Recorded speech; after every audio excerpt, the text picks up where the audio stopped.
राविंदरजीत सिंह का नायब सैनी सरकार को खुला चैलेंज। हरियाणा में बीजेपी की उड़ गई नींद। सैनी सरकार के खिलाफ धरने पर बैठेंगे राव। चुनाव से पहले कर दिया राव ने बड़ा ऐलान। राव के चक्रव्यूह में फंस जाएगी बीजेपी।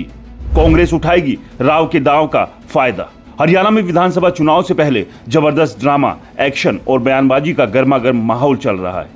बीजेपी कांग्रेस वालों को तो कांग्रेस बीजेपी वालों को उनकी हकीकत और हालात बताने में लगी है, तो वहीं जेजेपी, इनेलो और आप भी पीछे नहीं है।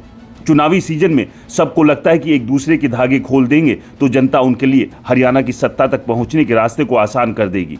वैसे भी राजनीति में विरोधियों की पोल खोलना और उनकी आसान सी राह में कांटे बो देना आम बात है, लेकिन जब यही काम अपनी ही पार्टी के नेता करने लगे तो फिर उस पार्टी का तो भगवान ही भला कर सकते हैं, क्योंकि जनता तो भोली है।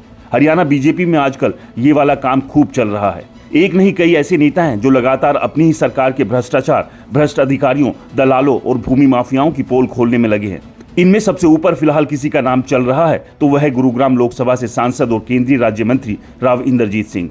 राविंदरजीत सिंह 2024 लोकसभा के चुनाव जीतने के बाद से ही अपनी ही पार्टी की हरियाणा में सरकार के खिलाफ जमकर बल्लेबाजी कर रहे हैं। ऐसी बल्लेबाजी जिसका स्कोर बीजेपी के नहीं बल्कि कांग्रेस के खाते में जुड़ रहा है। राविंदरजीत सिंह मनोहर सरकार के दौरान 350 करोड़ के घोटाले की पहले ही शंका जता चुके हैं और अब तो उन्होंने इसी कूड़े के ढेर पर खड़े होकर ऐलान कर दिया है कि बंधवाड़ी से अगर कूड़ा नहीं हटाया गया तो दिसंबर से खुद धरने पर बैठ जाएंगे।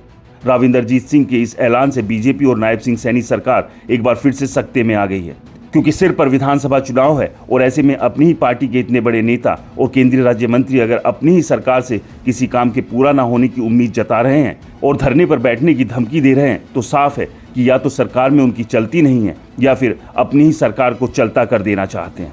आपको क्या लगता है? हमें कमेंट्स कर अपनी राय जरूर बताएं। रिपोर्टर जी चैनल को सब्सक्राइब नहीं किया है तो दोस्तों चैनल को सब्सक्राइब करना ना भूलें, क्योंकि हम हैं हरियाणा की आवाज़।